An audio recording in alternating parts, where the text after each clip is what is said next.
Hello students, welcome to Gyan Tripti college YouTube channel. Quantum mechanics BSc final year की classes को continue कर रहे हैं हमने कल लास्ट लेक्चर में किया था Schrodinger equation.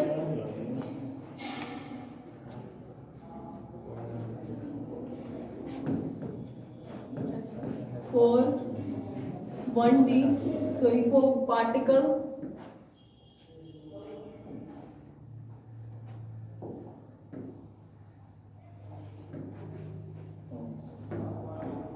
Time dependent Schrodinger equation कर रहे थे।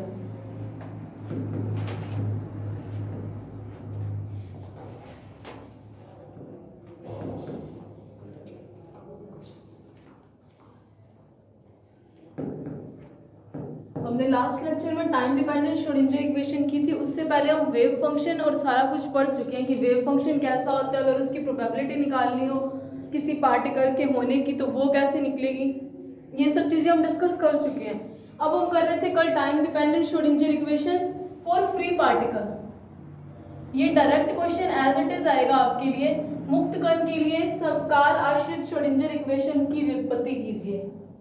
तो इसको करने के लिए अपनों ने कल क्या किया था, अपनों ने क्या माना था कि कंसीडर किया था कि कोई पार्टिकल है वो एक्स डायरेक्शन में मूव कर रहा है, और अपने को डी ब्रोगली की जो हाइपोथेसिस है उससे पता है कि अगर मूविंग पार्टिकल है तो मूविंग पार्टिकल से एसोसिएटेड एक वेव भी होगी, गतिशील कण से संबद्ध एक तरंग भी होगी। उसी के बेस पे हमने क्या माना था कि वेव फंक्शन जो होगा वो क्या होगा, साई होगा। साई इज इक्वल्स टू ई की पावर आयोटा के एक्स माइनस ओमेगा टी, जिसको हमने इक्वेशन नंबर 1 दिया था। उसके बाद हमने क्या बोला था, वी नो दैट, मैंने आपको क्या बताया था, श्रोडिंगर की इक्वेशन कुछ भी नहीं है, वो सिर्फ और सिर्फ एक डिफरेंशियल इक्वेशंस है। इसको सॉल्व करने का एक तरीका है इक्वेशंस को, ठीक है। और वेव फंक्शन साई क्या होता है, क्वांटम मैकेनिकल किसी सिस्टम की प्रॉपर्टीज को डिफाइन करना हो या किसी क्वांटम मैकेनिकल सिस्टम को एक्सप्लेन करना हो तो उसके लिए हमें तरंग फलन साई की जरूरत पड़ती है, जिसके लिए हमें एग्जांपल भी लिया था। जैसे क्लासिकल मैकेनिक्स में अगर हमें डिस्प्लेसमेंट पता है, मास पता है, तो हम बहुत सारी चीजें उसके फ्यूचर इवेंट्स को हम फाइंड आउट कर सकते थे। जैसे कि हम उसका वेलोसिटी निकाल सकते थे, एक्सीलरेशन निकाल सकते थे, उसके ऊपर लगने वाला बल निकाल सकते थे, संवेग निकाल सकते थे। तो इतनी सारी चीजें हम सिर्फ और सिर्फ 2 पॉइंट्स से हम बता सकते थे। तो मतलब जिस तरह क्वांटम मैकेनिक्स में हमें फ्यूचर इवेंट्स के लिए किसी न किसी डेटा की जरूरत थी या सिस्टम को बताने के लिए, एक्सप्लेन करने के लिए हमें किसी न किसी डाटा की जरूरत थी, उसी तरीके से क्वांटम मैकेनिक्स सिस्टम को बताने के लिए हमें वेव फंक्शन साई की जरूरत होती है। और वेव फंक्शन साई में हमने ये भी पढ़ा था कि जहां पर पार्टिकल की होने की प्रोबेबिलिटी मैक्सिमम कहाँ होगी या प्रोबेबिलिटी कहाँ पे है कि मैक्सिमम प्रोबेबिलिटी जहाँ पार्टिकल हो सकता है वहां होगी जहाँ पे तरंग का आयाम या एम्पलीट्यूड मैक्सिमम होगा। ये सब पॉइंट्स हम वेव फंक्शन साई के बारे में पढ़ते हुए पढ़ चुके हैं। अब हम कर रहे हैं टाइम डिपेंडेंट श्रोडिंगर इक्वेशन। तो हमने क्या माना था कि मान लिया कि कोई पार्टिकल है वो एक्स डायरेक्शन में मूव कर रहा है, और कैसा पार्टिकल, जिसके ऊपर कोई भी बाह्य बल नहीं लग रहा है, क्योंकि मैं क्या कर रही हूँ, for free particle. Free particle कैसे होगा, जब उसके ऊपर कोई भी बाह्य बल नहीं लगेगा। अब देखो माना क्या था हमने, ये लास्ट लेक्चर में कर रखी है कि वेव फंक्शन साई क्या होगा, ई की पावर आयोटा के एक्स माइनस ओमेगा टी। अब नाउ वी नो दैट की एनर्जी क्या होती है, E is equals to H nu होती है। और इसका हमने क्या किया था, 2 पाई से ऊपर नीचे मल्टीप्लाई किया था, क्योंकि हमें क्या चाहिए, ओमेगा चाहिए। ओमेगा बनाने के लिए we know that omega is equals to 2 pi nu या 2 पाई एफ होता है ना। और अपने को पता है कि एच कट क्या होता है, या एच बार 2 पाई होता है। तो देखो यहाँ से एनर्जी की वैल्यू कितनी आएगी, H cut into 2 pi new. कैसे, अगर इस टर्म को ऐसे किया,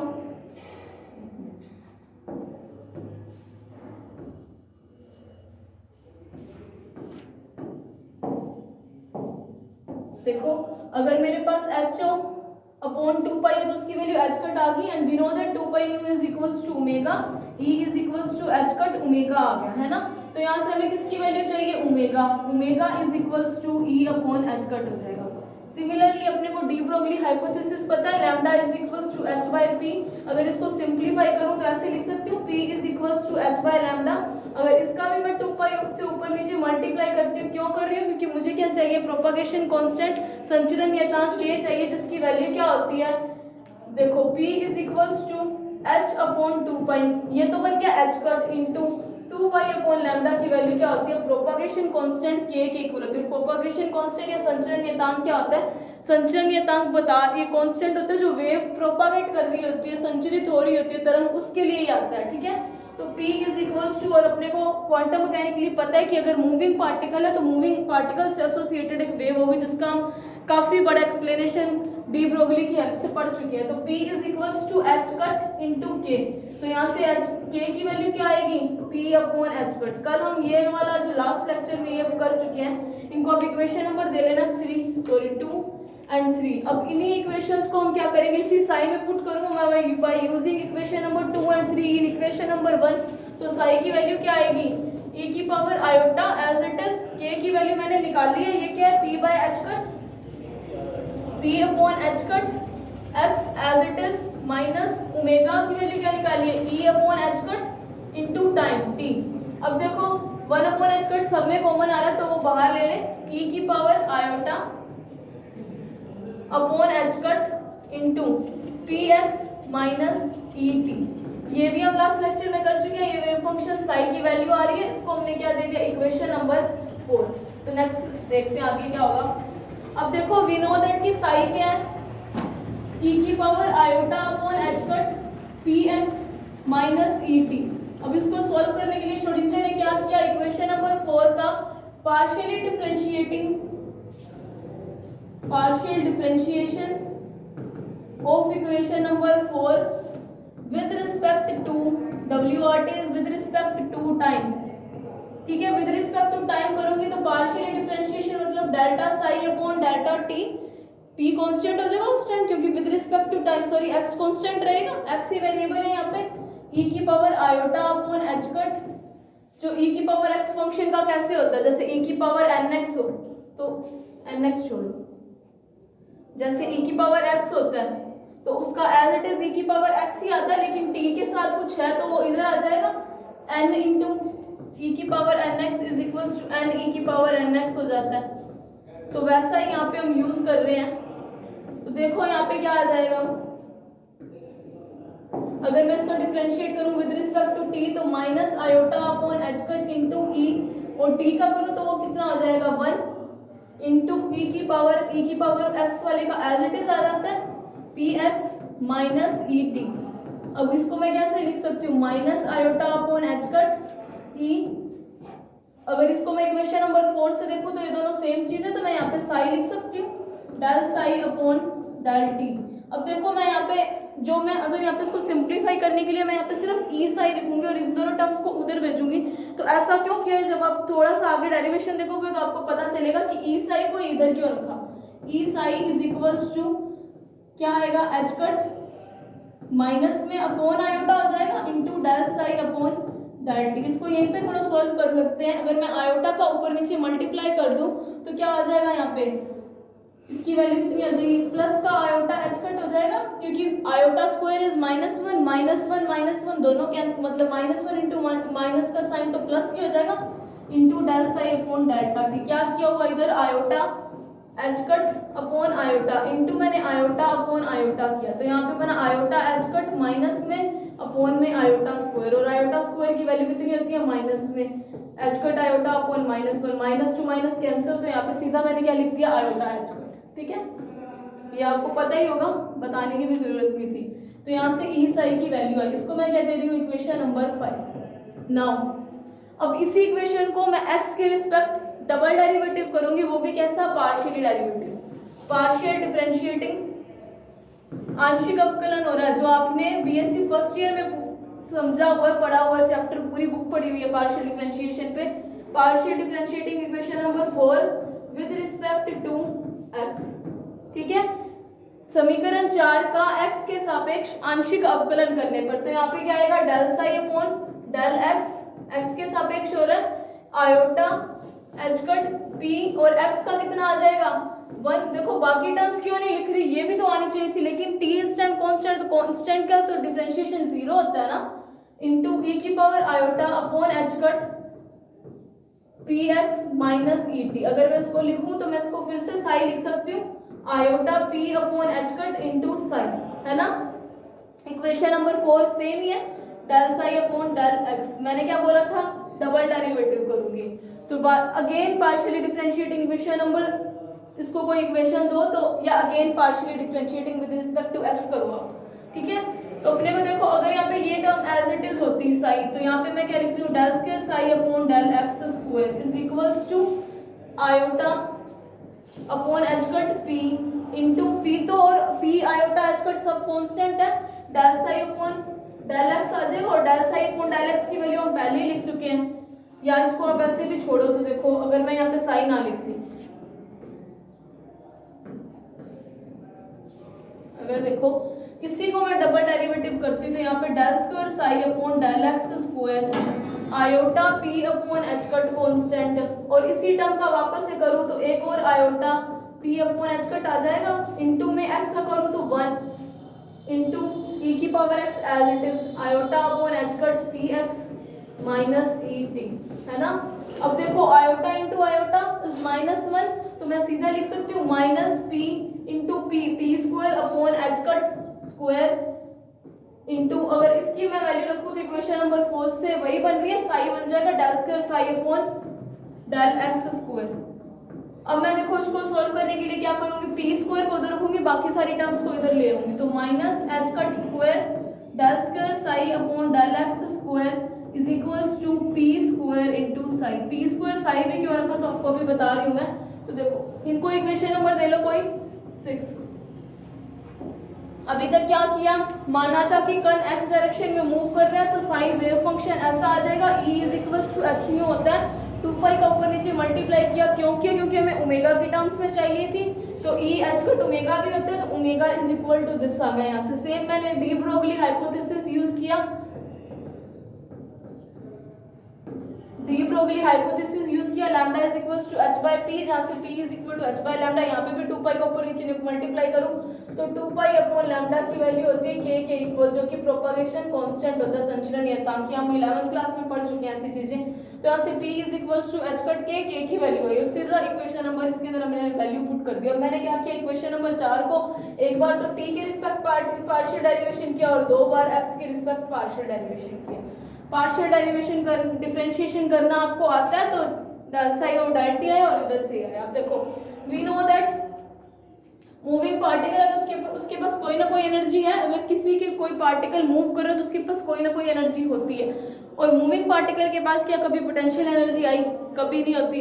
मूविंग पार्टिकल के पास टोटल एनर्जी कैसी होती है, काइनेटिक एनर्जी के इक्वल। तो अपने को पता है, we know that total energy for moving particle, for free moving particle. अब मैं फ्री क्यों बोल रही हूँ, कि ऐसा पार्टिकल जिसके ऊपर कोई बाह्य बल नहीं लगाया गया, और जड़त्व के नियम से या लॉ ऑफ इनर्शिया से हमें पता है कि अगर कोई कण गतिशील है तो गतिशील रहेगा जब तक कि उस पर कोई बाह्य बल ना लगाया जाए, और स्थिर है तो स्थिर रहेगा जब तक उस पर कोई बाह्य बल ना लगाया जाए, मतलब एक्सटर्नल फोर्स उसकी पोजीशन चेंज कर रहा है। मूविंग पार्टिकल वो भी कैसे है, फ्री पार्टिकल, मतलब उसके पास किसी भी टाइप की पोटेंशियल एनर्जी नहीं आएगी। तो we know that total energy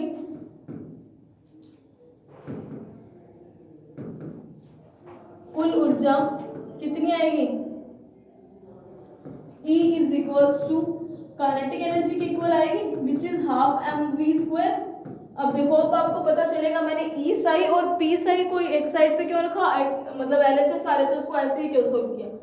m upon m कर दूं तो यहाँ पे कोई फर्क पड़ेगा, कोई फर्क नहीं पड़ेगा, 1 ही है, 1 का मल्टीप्लाई किया is equals to m square v square upon 2m बना, जो अपने को पता है p is equals to mv, तो p square upon 2m e is equals to. अगर मैं इस इक्वेशन को साई के साथ मल्टीप्लाई कर दूं e साई, अब देखो मैंने साई के साथ मल्टीप्लाई क्यों किया, क्योंकि जो लास्ट इक्वेशन हमने बनाई है वहाँ पे हमारे पास सिर्फ e नहीं था, वहाँ पे हमारे पास क्या था, साथ में एक साई भी है, और यहाँ पे p के साथ क्या एक साई भी है। तो मैं इस इक्वेशन को इनकी वैल्यूज वहाँ पे रखने के लिए मैं दोनों तरफ साई से मल्टीप्लाई कर रही हूँ, multiplying by psi, e psi is equals to p square upon 2m into psi. अब इक्वेशन नंबर 5 और 6 जो हमने निकाल लिया उनकी वैल्यूज यहाँ पे पुट करने का टाइम है। तो देखो ये वैल्यूज हम यहाँ पे पुट करेंगे, तो देखो e साई की वैल्यू क्या आई है, iota h cut del psi upon del t, e psi की वैल्यू रख दी इज इक्वल्स टू, वो क्या था, p स्क्वायर साई की वैल्यू क्या थी, minus h cut square del square psi upon del x square, minus H cut square upon 2m आ जाएगा, क्योंकि ये 2m एक पड़ा था, del square psi upon del x square. तो यही थी Schrodinger equation for free particle in 1 dimensional, एक विमीय मुक्त कण की टाइम डिपेंडेंट काल आश्रित, जो पर्टिकुलर वर्ड लिख के आता है पेपर में, काल आश्रित क्यों बोला? Schrödinger equation.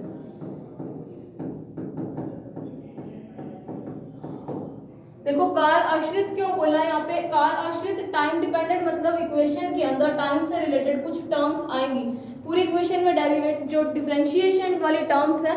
कैसा बोला था मैंने? श्रोडिंजर की समीकरण कैसी होगी? अवकलनीय समीकरण। तो वो लाइन फुलफिल हो रही है।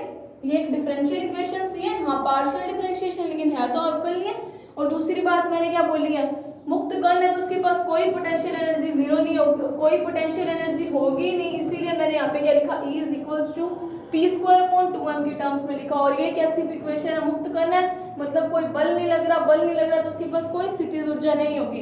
एक विमीय मुक्त कण के लिए काल आश्रित समीकरण। अब अगर इसी इक्वेशन को मेरे को 3 डायमेंशनल में कन्वर्ट करना है, त्रिविमीय चाहिए। मैंने आपको क्या बोला था? साई किसका फंक्शन होता है? r, t, where r vector क्या होता है? एक वेक्टर क्वांटिटी या r x y z तीनों कंपोनेंट्स में हो सकता है, x i cap plus y j cap plus z k cap की तरह होता है, ठीक है।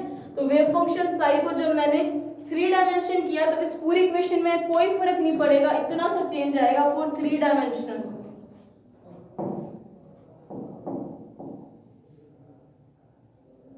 देखो 3 डायमेंशनल त्रिविमीय टाइम डिपेंडेंट श्रोडिंजर इक्वेशन। अगर आपके पास त्रिविमीय टाइम डिपेंडेंट श्रोडिंजर इक्वेशन आएगी तो अपने को सिर्फ यही करना है कि इस इक्वेशन को ड्राइव करके आप यहाँ पे लिख सकते हो फॉर 3 डायमेंशनल। ये इक्वेशन नंबर अगर 6 हो, in equation by using equation number 6, तो यहाँ पे क्या आएगा? Iota H cut del psi upon del T is equals to minus H cut square upon 2m। यहाँ पे आ जाएगा del square psi upon del r square. ये आर क्या शो कर रहा है? 3 डायमेंशन को शो कर रहा है कि जो पार्टिकल एक्स वाई जेड तीनों डायरेक्शन में अगर मूव कर रहा तो काल आश्रित श्रोडिंजर तरंग समीकरण कुछ इस प्रकार होगी। ये कैसे पार्टिकल के लिए था? फ्री पार्टिकल मुक्त कण के लिए था, जिसके ऊपर कोई बाह्य बल लग रहा था क्या? नहीं लग रहा था, मतलब in the absence of any external force. अब हम करेंगे मुक्त कण नहीं, बाह्य बल की उपस्थिति में कण पर लगने वाली श्रोडिंजर। तो अब हम करेंगे, हमें अब एक बार Schrodinger time dependent Schrodinger equation लिख लेती हूँ। Iota H cut del psi upon del T is equals to minus H cut square upon 2m del square psi upon del x square. ये कैसी है? 1 डायमेंशनल 1D और free particle मुक्त कण की क्या मतलब? बाह्य बल नहीं लग रहा। और कैसी है? Schrödinger equation. कैसी? टाइम डिपेंडेंट लिख देती हूँ, मतलब इसके बारे में छोटी छोटी बात लिखी। टाइम डिपेंडेंट क्यों था? क्योंकि यहाँ पे टाइम आ रहा है और मेरे को 3D के लिए लिखना यही चीजें, वो भी कैसे? फ्री पार्टिकल के लिए। तो देखो क्या आएगा? 3D के लिए लिखना तो iota H cut del psi upon del T is equals to minus H cut square upon 2m del square psi upon del r square. ये आर यहाँ पे 3 डायमेंशन को शो कर रहा है। मेरे को कैसा चाहिए? For particle, not for free particle. मुझे क्या चाहिए? श्रोडिंजर टाइम डिपेंडेंट समीकरण कैसे कण के लिए जिसके ऊपर कोई बाह्य बल लग रहा हो। मुझे पता है कि जड़त्व के नियम से अगर कोई किसी पे बाह्य बल लगेगा तो अगर किसी के ऊपर कोई फोर्स लग रहा तो वो हमेशा मूविंग कंडीशन में तो नहीं रहेगा, उसके पास कुछ ना कुछ तो पोटेंशियल एनर्जी आएगी जो उस फोर्स के कारण उसको रोकेगी उसकी गति को। अगर बाहर से जैसे पार्टिकल फेंका, ठीक है, अगर उसको बाहर उसके सामने से कोई बल ना लगे जो उसको रोकने का काम करे, या ग्रेविटेशनल फोर्स से काम करते हैं फेंके हुए पार्टिकल को, तो एक बार जाके नीचे गिर के रुक जाता है ना, तो मतलब वो ग्रेविटेशनल फोर्स ने क्या काम किया? उसको कुछ ना कुछ पोटेंशियल एनर्जी दी। तो इस केस में हमारे पास टोटल एनर्जी कितनी आती है? वो पार्टिकल अंडर फोर्स या बाह्य बल की उपस्थिति में, बाह्य बल की उपस्थिति में ये भी आपके पास आ सकती है श्रोडिंजर समीकरण। बाह्य बल की उपस्थिति में Schrödinger time dependent equation.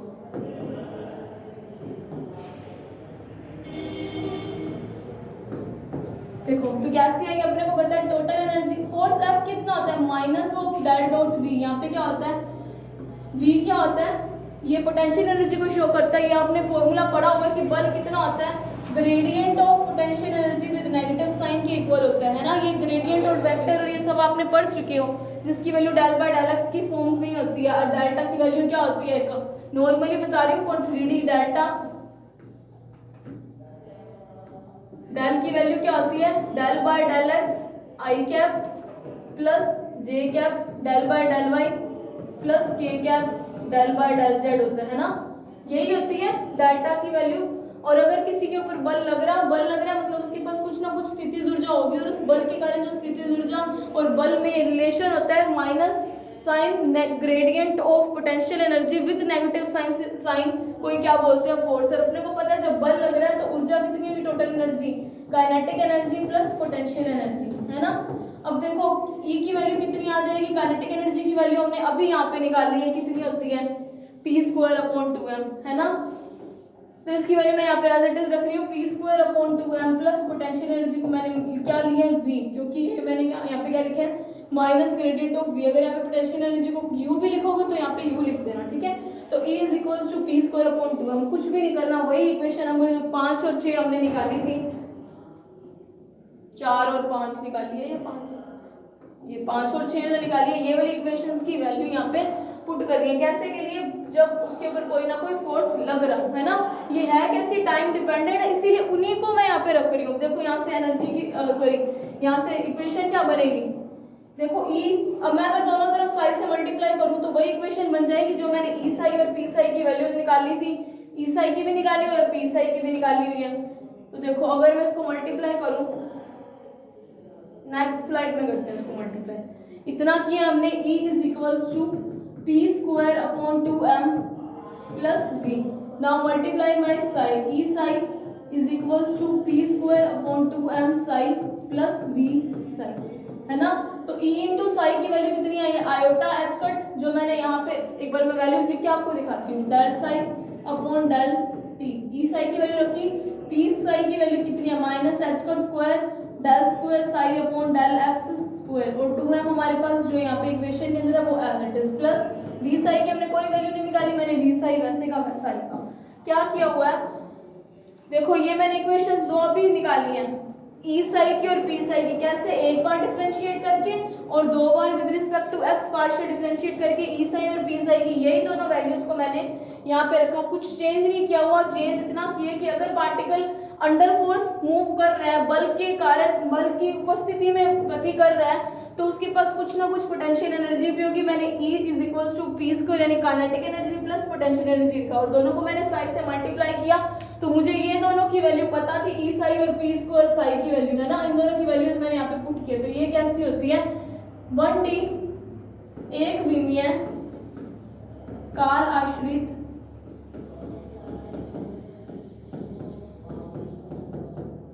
Schrodinger समीकरण बाह्य बल की उपस्थिति में भी है, बाह्य बल की उपस्थिति में। तो देखो ये एक विमीय काल आश्रित बाह्य बल की उपस्थिति में, और मैं इसी को अगर मुझे 3D में कन्वर्ट करना हो तो 3 डायमेंशनल के लिए मुझे पता है कुछ चेंज नहीं करना, जैसे वहां पे किया था del psi upon del t. इसी इक्वेशन को मैं यहाँ पे क्या करूंगी, x की जगह r लिख दूंगी, जो तीनों डायरेक्शंस को शो कर रहा होगा, 2m del square psi upon del r square plus v into psi. ये कैसी हो जाएगी फॉर 3 डायमेंशनल पार्टिकल, और ये कैसी है 1D, और टाइम कैसी है, डिपेंडेंट है। क्यों, क्योंकि टर्म्स डिफरेंशियल इक्वेशन के अंदर टाइम की टर्म आ रही है। एक बार और मैं आपको बता रही हूँ कि क्या किया है। तो ये जो क्वेश्चन है ये आपके पास एज इट इज पेपर में आने की 99% चांसेस है कि एग्जाम में आ सकता है आपके, और ऑलमोस्ट आती ही होगी अगर आप 5 ईयर देखोगे तो। कुछ नहीं किया हुआ इस इक्वेशन के लिए, psi is equals to this, ये हमें पता है वेव फंक्शन साई होता है, ई और ओमेगा और के की वैल्यूज मैंने रखी और यहाँ के अंदर यहाँ पे पुट कर दी, और फिर क्या किया, विद रिस्पेक्ट टू टाइम किया, एक बार डेरिवेटिव पार्शियल, फिर विद रिस्पेक्ट टू एक्स 2 बार किया, डबल डेरिवेटिव किया, ठीक है। जब 2 बार डिफरेंशिएशन किया तो मैंने p² साई और E साई की वैल्यू निकाल ली, और अपने को पता है energy E is equals to p² upon 2m होगा, कैसे पार्टिकल के लिए, when force is equal to 0, applied कोई भी फोर्स नहीं है, तो इसकी वैल्यूज मैंने यहाँ पे रखी है 1 डायमेंशनल के लिए, 3D के लिए यहाँ पे एक R आ जाएगा। और अगर यही मूविंग पार्टिकल कैसा हो, अंडर फोर्स काम कर रहा है, यानी कि F is not equals to 0, moving particle के ऊपर कोई ना कोई बल लग रहा है, तो मतलब उसके पास कुछ ना कुछ पोटेंशियल एनर्जी आएगी, जो मैंने पोटेंशियल एनर्जी V लिख दी। फिर क्या किया, E साई और P साई की वैल्यूज अपने पास थी, तो वही E साई और P साई बनाने के लिए साई से मल्टीप्लाई इक्वेशन में किया, और ये potential energy into V psi as it is पड़ा। तो ये श्रोडिंजर की equation for 1D and 3D किया, वो भी कैसा, बाह्य बल की उपस्थिति में और उपस्थिति में, और कैसी समीकरण की, टाइम डिपेंडेंट काल आश्रित। अब अपने करेंगे काल अनाश्रित, टाइम इंडिपेंडेंट।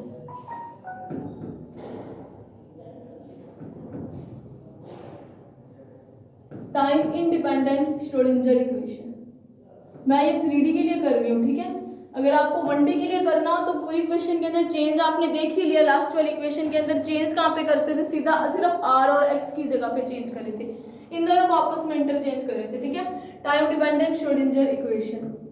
तो ये भी क्वेश्चन एज इट इज आता है कि काल आश्रित श्रोडिंजर समीकरण की व्युत्पत्ति कीजिए, और काल अनाश्रित के लिए ये तीनों केस आपसे पूछ सकते हैं कि time dependent for free particle, time dependent equation for particle which is moving under any force, ठीक है, बल की उपस्थिति में और बल की अनुपस्थिति में, और कैसी 1D एंड 3D कुछ भी पूछ सकते हैं। तो अगर 1D पूछे तो हमें कुछ भी नहीं करना, R की जगह X लिखना, 3D पूछे तो R को इंटरचेंज करके X में करना है। मैं अब क्या कर रही हूँ, Schrödinger equation for time dependent. इसके अंदर भी सेम क्या माना कि अगर मान लिया कि कोई पार्टिकल मूव कर रहा है, ठीक है, तो उसके लिए वेव फंक्शन साई, अब इसके अंदर साई को चेंज किया, साई R, T का फंक्शन होता है, अपने को क्या चाहिए, टाइम इंडिपेंडेंट करना है, मतलब वो साई कैसा होना चाहिए, अलग से किसी T का फंक्शन हो और किसी R का फंक्शन है ना। मैंने आपको बताया था कि वेव फंक्शन साई किसका फंक्शन होता है, R और T का, पोजीशन और टाइम का।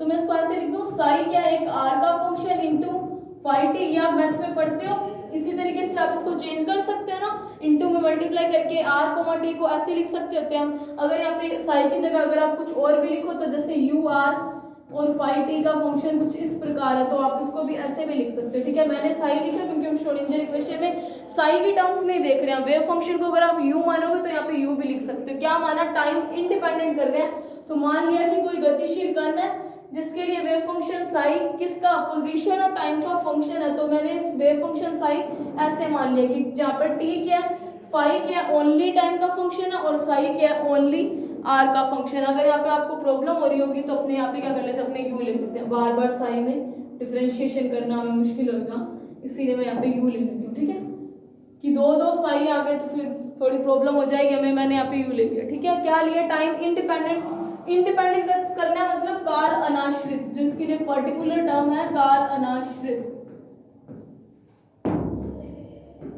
काल अनाश्रित श्रोडिंजर इक्वेशन के लिए क्या माना, मान लिया कि कोई पार्टिकल है जो मूव कर रहा है, और मूविंग पार्टिकल से संबंध एक तरंग होगी डी ब्रोगली के अनुसार, जो वेव फंक्शन साई किसका फंक्शन है, पोजीशन वेक्टर और टाइम का। तो मतलब जहाँ पे कोई u है जो ओनली r का फंक्शन है, और यहाँ पे कोई फाई फंक्शन है जो ओनली t का फंक्शन है, ठीक है। और अपने को पता है टाइम डिपेंडेंट श्रोडिंजर इक्वेशन हमने अभी निकाली, iota h cut del psi upon del t is equals to minus h cut square upon 2m del square psi upon del x square. x में मैंने 3D लिया, r ले रही हूँ तो मतलब del r square plus v psi. यही equation है ना हमारी। देखो टाइम डिपेंडेंट और टाइम इंडिपेंडेंट इक्वेशंस आपको डायरेक्टली याद होनी चाहिए, क्योंकि क्वांटम मैकेनिक्स में इक्वेशन को हम पता नहीं कितनी जगह पे यूज करेंगे। तो ये इक्वेशंस आपको डायरेक्टली एज इट इज याद होनी चाहिए, आपको ड्राइव भी करनी आनी चाहिए, ठीक है। तो टाइम इंडिपेंडेंट के लिए वेव फंक्शन कैसा है, साई r, t, पोजीशन और टाइम का कोई फंक्शन है जिसके अंदर u जो है वो ओनली r का फंक्शन है, और कोई फाई फंक्शन है जो सिर्फ और सिर्फ t का फंक्शन, और साई rt कैसे है, ur इंटू फाई टी के इक्वल। और अपने को पता है कि टाइम इंडिपेंडेंट इक्वेशन ये अपने पास आई थी, अब मेरे को टाइम डिपेंडेंट निकालनी है, मतलब जो श्रोडिंजर इक्वेशन आएगी वहाँ पे टाइम नहीं आना चाहिए ना। अगर टाइम नहीं आएगा तो वो टाइम इंडिपेंडेंट हो जाएगी। इसी इक्वेशन के अंदर अगर मैं इसी साई के, आप मान लो इसको ले लो इक्वेशन नंबर 1, और we know that time independent equation number 2, अब मैं इसके अंदर इसकी वैल्यूज को पुट करूंगी तो देखो आपके पास अपने आप ही टाइम इंडिपेंडेंट इक्वेशन आएगी, काल अनाश्रित आएगी। कैसे आई उसको सॉल्व करते हैं अपने अभी। तो देखो काल अनाश्रित के लिए मैंने क्या कहा, इसके अंदर इसकी वैल्यूज पुट करते हैं, iota h cut delta psi r, t upon del t is equals to minus h cut square upon 2m del square psi r comma t into del r square plus V psi r comma t. Now we know that from equation number 1 and 2 मैं psi r comma t की value रख सकती हूँ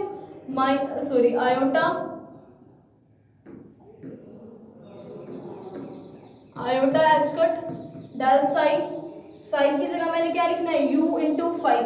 अगर मैं बार बार वहां पे u और फाइव लिखूँ ना, अगर ऐसे लिखूँ u और फाइव, तो आप ये याद रखना कि मैंने u और फाइव क्यों लिखा, जहाँ पे u ओनली पोजीशन वेक्टर का कोई फंक्शन है और फाइव ओनली टाइम का फंक्शन है। t बार बार हम ना लगाने के लिए अगर कहीं पे u और फाइव लिखा जाए तो मतलब ये यही दोनों u और फाइव है, ठीक है। तो देखो iota H cut del psi की वैल्यू कितनी है 5t इंटू यू आर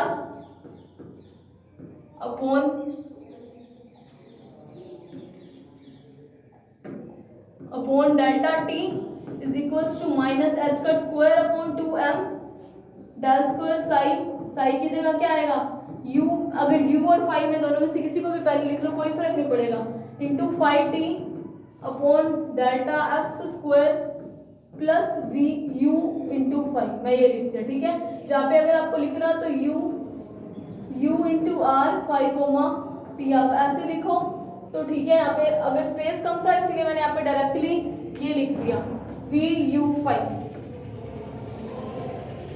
ऐसे ही लिख देते यू आर फाइव, ठीक है।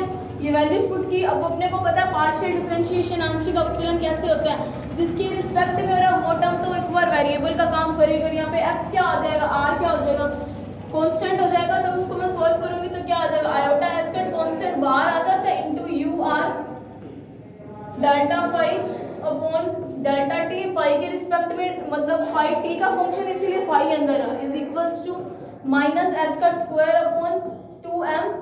देखो यहाँ पे क्या फाइव कांस्टेंट हो जाएगा, बाहर आ जाएगा, दोनों बार डेरिवेटिव करते टाइम फाइव कोमा टी, और u का मैं कोई वैल्यूज तो अपने पास है नहीं तो मैं यहाँ पे directly del square u upon del r square लिख दूँ plus V u r into phi, ठीक है।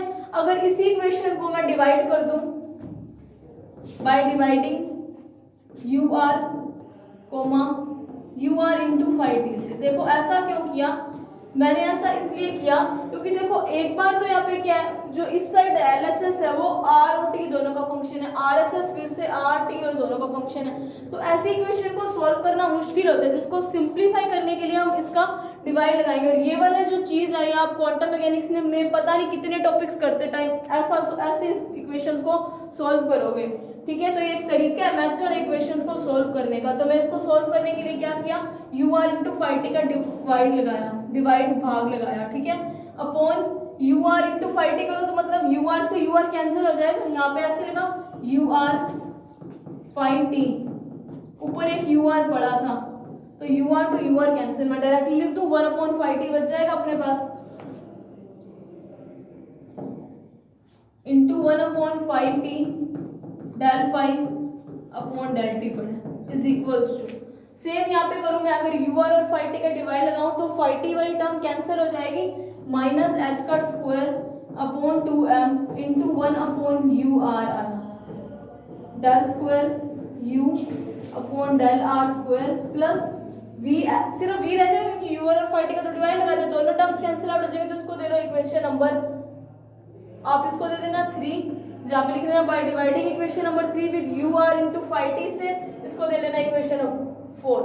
तो टाइम इंडिपेंडेंट के लिए क्या लिया, हमें टाइम डिपेंडेंट इक्वेशन पता थी तो वो हमने लिख ली, और क्या लिया psi r comma t is equals to you are और फाइव टी का एक फंक्शन है u जहाँ पे ओनली r का फंक्शन है, फाइव जहाँ पे ओनली t का फंक्शन है। तो iota H cut is equal to this, जहाँ पे मैंने सिर्फ इस इक्वेशन को पुट किया, पुट करने पे इसको थोड़ा सा सॉल्व किया और मैंने क्या किया, एक मतलब इस LHS को एक वेरिएबल का फंक्शन बनाने के लिए और RHS को दूसरे का बनाने के लिए मैंने यू आर और फाइव टी का डिवाइड लगा दिया। अब देखो इस टर्म में इस साइड LHS में सिर्फ और सिर्फ टाइम है और इधर क्या है, सिर्फ और सिर्फ पोजीशन है ना। तो जब क्वांटम मैकेनिक्स में इस कॉन्सेप्ट को भी आप याद रखो, जब ऐसी इक्वेशन बनती है जहाँ पे LHS या RHS कोई एक साइड सिर्फ और सिर्फ एक फंक्शन हो और दूसरा साइड दूसरे का फंक्शन हो, तो इसका मतलब पता है क्या होता है, जैसे कि मैं आपको एक बार रफली बताती हूँ, जैसे कि कोई ए हो जो सिर्फ और सिर्फ टाइम का फंक्शन है इज इक्वल्स टू कोई b r plus c r plus z r, या यहाँ पे कितने भी फंक्शन आ जाए, या यहाँ पे भी कितने भी आ जाए, ए टी बी टी, या प्लस हो माइनस हो मल्टीप्लाई हो डिवाइड हो कुछ भी हो, C T is equal to A नहीं यू लिखो, U R plus V R, या कुछ भी हो इधर। अगर मतलब एक टर्म सिर्फ और सिर्फ टाइम का फंक्शन हो और दूसरा सिर्फ और सिर्फ पोजीशन का फंक्शन हो, जब ऐसी इक्वेशंस बनती है तो उसका मतलब पता है क्या होता है, एलएचएस और आरएचएस दोनों किसी कांस्टेंट के इक्वल आएंगे तभी ये दोनों इक्वल हो सकते हैं। मतलब इसकी वैल्यू भी कोई कांस्टेंट, इसको सॉल्व करने पे मान लीजिए कोई कांस्टेंट 4 आएगा आंसर इसका, और इसको सॉल्व करने पे कोई कांस्टेंट 4 आएगा, तभी ये दोनों इक्वेशन इक्वल हो सकती होती है। तो मतलब LHS is equals to some constant आएगा और सेम उसी कांस्टेंट के इक्वल आरएचएस भी होती है। तो ये आपको मैं एक बेसिक चीज बता रही हूँ जो आपको शायद एग्जाम्पल से समझ भी आ गया होगा कि ऐसा क्यों लिखा, कि जब एलएचएस और आरएचएस किसी एक कांस्टेंट का अलग अलग कांस्टेंट का फंक्शन होता है, जैसे यहाँ पे फाई सिर्फ और सिर्फ वेरिएबल का फंक्शन, कांस्टेंट का थोड़ी होगा, सिर्फ और सिर्फ टाइम का है, और यहाँ पे सिर्फ और सिर्फ पोजीशन का। इसका मतलब कि एलएचएस और आरएचएस दोनों किसी कांस्टेंट के इक्वल है। जो कांस्टेंट क्या है, मान लिए कि वो कांस्टेंट क्या है, अपने क्या यूज कर रहे हैं यहाँ पे, एनर्जी को। तो देखो उसी चीज को यूज करते हैं कि ये दोनों किसी कांस्टेंट के इक्वल हो गए, तो मान लिया कि वो कांस्टेंट क्या है, हमारे पास एनर्जी है। तो देखो मैं कैसे लिखूंगी, तो आप एक लाइन लिखोगे यहाँ पे, अपने जब नोट्स बना रहे हो तो वहां पे लिखना कि समीकरण 4 में क्या है, एलएचएस या लेफ्ट हैंड साइड सिर्फ और सिर्फ टाइम का फंक्शन है और आरएचएस सिर्फ और सिर्फ पोजीशन वेक्टर का फंक्शन है। तो इसका मतलब क्या हुआ, ये दोनों समीकरण है किसी ना किसी कांस्टेंट के इक्वल आएगी। जैसा हमने इस एग्जांपल में पढ़ा कि अगर यहाँ पे ए और ये वाली जो टर्म है, अगर इनको सॉल्व करने से कोई वैल्यू 4 आएगी तो इसको सॉल्व करने से भी कोई आंसर इसका 4 ही आएगा। तो मतलब ये दोनों कैसे कांस्टेंट के इक्वल होते हैं, एक जैसे कांस्टेंट के इक्वल होते हैं। तो ये एक बार मैंने आपको बताया है कि ये कांस्टेंट के इक्वल होते हैं। तो ये तो सिर्फ और सिर्फ नॉलेज था आपके कि आपको पता चले कि यहाँ पे मैंने कांस्टेंट क्यों लगाया। तो अब देखो उसी इक्वेशन को सॉल्व करते हैं। उस लाइन को लिखने के बाद आप क्या करोगे, यहाँ पे वो लाइन लिखोगे और इसको क्या करोगे, मान लिया कि वो कांस्टेंट किसके इक्वल होंगे, ये एनर्जी के इक्वल होंगे। तो इसको देखो मैं ऐसे लिखूंगी, iota H cut 1/5 t del phi upon del t. क्या इसके इक्वल किसके मैंने माना कि वो नियतांक क्या है, ऊर्जा ई है, एनर्जी के इक्वल है। क्योंकि अपने को पता होगा कि क्वांटम मैकेनिक्स मतलब उस सिस्टम की एनर्जी हमें पता हो सकती है, हमें कितनी हो सकती है, प्रायिकता पता हो सकती है, तो मतलब वो उस कांस्टेंट के इक्वल होगी। तो मैं इसको सॉल्व करूंगी तो ऐसे लिखूंगी 1/5 t del phi upon del T is equals to E upon iota H cut. ठीक है, अगर मेरे को फाइव को, अगर मैं इसको क्या करूंगी, इसको सॉल्व करना है, डायरेक्ट डिफरेंशिएशन को हटाना मतलब मुझे इंटीग्रेशन करना पड़ेगा। नाउ इंटीग्रेशन करने के लिए आप क्या करोगे, del phi into phi t को एक साइड रख लोगे और इसको क्या करोगे, इंटीग्रेटिंग